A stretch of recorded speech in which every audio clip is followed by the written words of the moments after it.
ঘর-দুয়ার মানুষ যত আছে সব ভেঙে ছিঁড়ে নিছে। মানে একদম তছনছ হয়ে গেছে সব। প্রিয় দর্শক, আসসালামু আলাইকুম। আমি মাসুম রয়েছি আপনাদের সাথে। গ্রাম বাংলার নতুন আরও একটি ব্র্যান্ড নিউ ভিডিওতে আপনাদেরকে স্বাগতম। দর্শক, আজকে আমি যেই গ্রামটিতে এসেছি, ময়মনসিংহ ফুলবাড়ী উপজেলা শ্রীপুর গ্রাম। তুলে ধরব 1972 সালের মার্চ মাসের তৃতীয় সপ্তাহ শনিবার কি ঘটেছিল এই শ্রীপুর গ্রামে। দর্শক, আমাদের সঙ্গে থাকুন, আশা করি সব কিছুই জানতে পারবেন। আমি যেই জায়গাতে দাঁড়িয়ে রয়েছি, এই জায়গাতেই জাতির জনক বঙ্গবন্ধু শেখ মুজিবুর রহমান এসেছিলেন।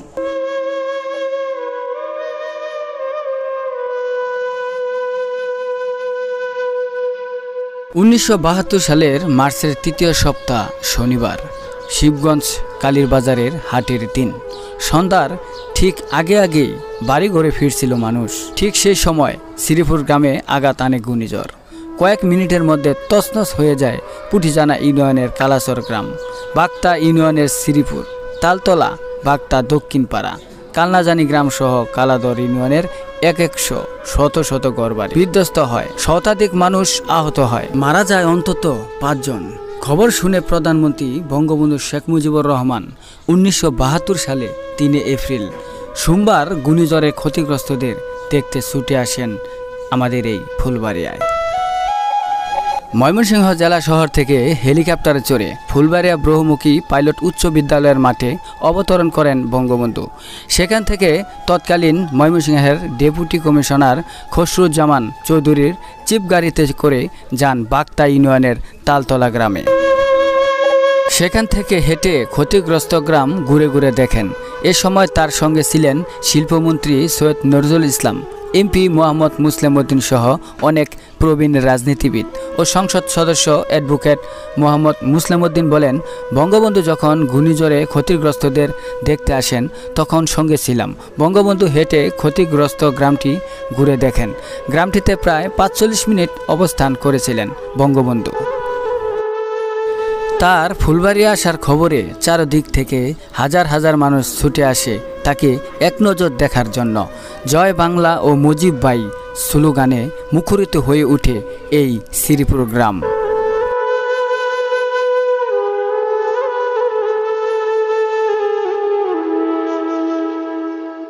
ঘূর্ণিঝড়ে লন্ডভন্ড গ্রামে মেঠোপথ দিয়েই প্রায় 1 কিলোমিটার হেঁটে শ্রীপুর ক্ষতিগ্রস্ত বাড়িঘর পরিদর্শন করেন বঙ্গবন্ধু। এ সময় অসহায় মানুষদেরকে কাছে টেনে নেন।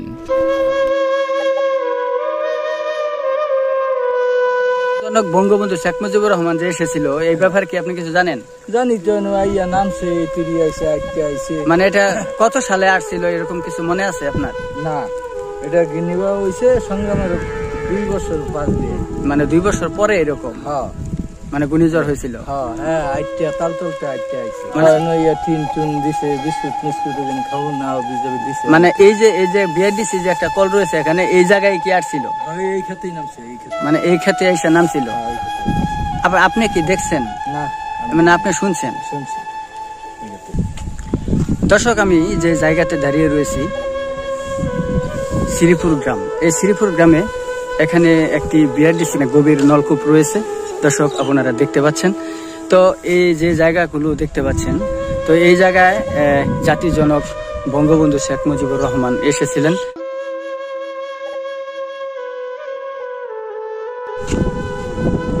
কাকা, আসসালামু আলাইকুম। কাকা, আপনার বাড়িতে এই জায়গাটি না? এই জায়গাটি তো বাড়ি। আচ্ছা, যাই হোক কাকা, আমি আসলে একটা জিনিস আপনার কাছে জানতে চাচ্ছিলাম। হ্যাঁ, শ্রীপুর গ্রামে একবার মানে বঙ্গবন্ধু শেখ মুজিবুর রহমান যে আসছিল, তখন তো আপনি সবই বুঝেন। আসলে তখন কাউকে একটা ঘূর্ণিঝড় বলে হয়েছিল অনেক বড়, তো ওই ব্যাপারে একটু আমাদেরকে বলবেন। মানে তখনকার অবস্থাটা কেমন ছিল ঘূর্ণিঝড় হওয়ার সময়? মানে এই যে বাড়িঘর দেখতেছেন যে, হ্যাঁ, কিচ্ছু আসেনি, মানে সব ধ্বংস হয়ে গেছে, সব ধ্বংস, মানে একদম তছনছ হয়ে গেছে, এরকম সমান হয়ে গেছে। তাই একদম কিচ্ছু আসেনি। পালন চলে আসে নাকি তাও তো রাস্তা গেছে এর দিনে, কিন্তু পাকা হয় নাই, মানে সোলিং করা হয়েছে।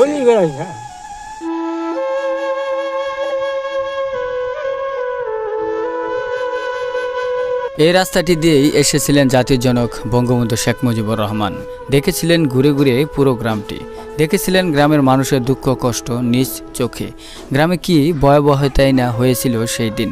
ঘূর্ণিঝড়ে তছনছ করে দিয়েছিল, বাঁচতে পারেনি সেই থাবা থেকে কেউ। জাতির জনক বঙ্গবন্ধু মনে এতই মায়া ছিল, খবর শুনে তাৎক্ষণিকভাবে ছুটে চলে আসেন আমাদের দেখার জন্য। সেই বঙ্গবন্ধুর নামে আজ পর্যন্ত আমাদের এই শ্রীপুর গ্রামে কিছুই হলো না।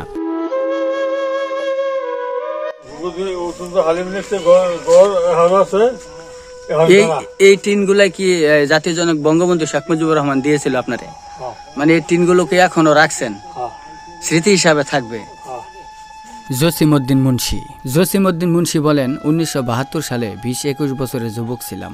ঘূর্ণিঝড় হয়ে গেছে মনে হয় 15 দিন হবে। বঙ্গবন্ধু শ্রীপুর আসবেন আমরা কেউ আগে জানতাম না। সকাল আনুমানিক 11টা একটি জিপ গাড়ি থেকে বাগতা তালতলা বাজারে নামেন বঙ্গবন্ধু।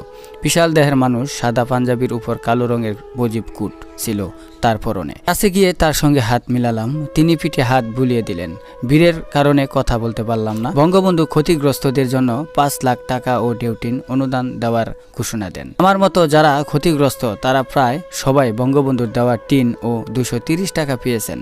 ডেউটিনগুলো নষ্ট হয়ে গেলেও এখনও বঙ্গবন্ধুর স্মৃতি হিসেবে রেখে দিয়েছি। গ্রামটিতে বঙ্গবন্ধুর স্মৃতি সংস্করণের উদ্যোগ নেওয়ার দাবি জানাই শেখের বেটির কাছে। কেউ যদি জমি না দেয় বিনামূল্যে 10% জমি দেব।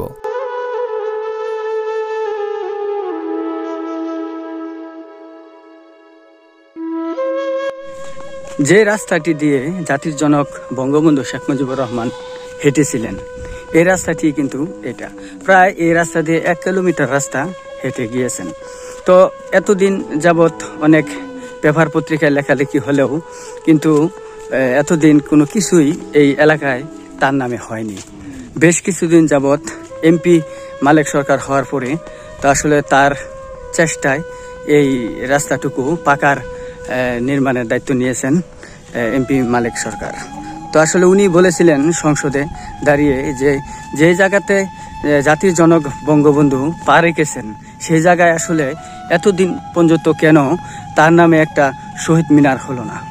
তা আসলে এলাকাবাসীর দাবি, তো বঙ্গবন্ধু শেখ মুজিবুর রহমান যেহেতু এই এলাকাতে পা রেখেছেন, এই এলাকাতে এসেছেন, তো এই এলাকায় তার নামে একটা কিছু হোক, এই দাবিটুকু এই এলাকাবাসী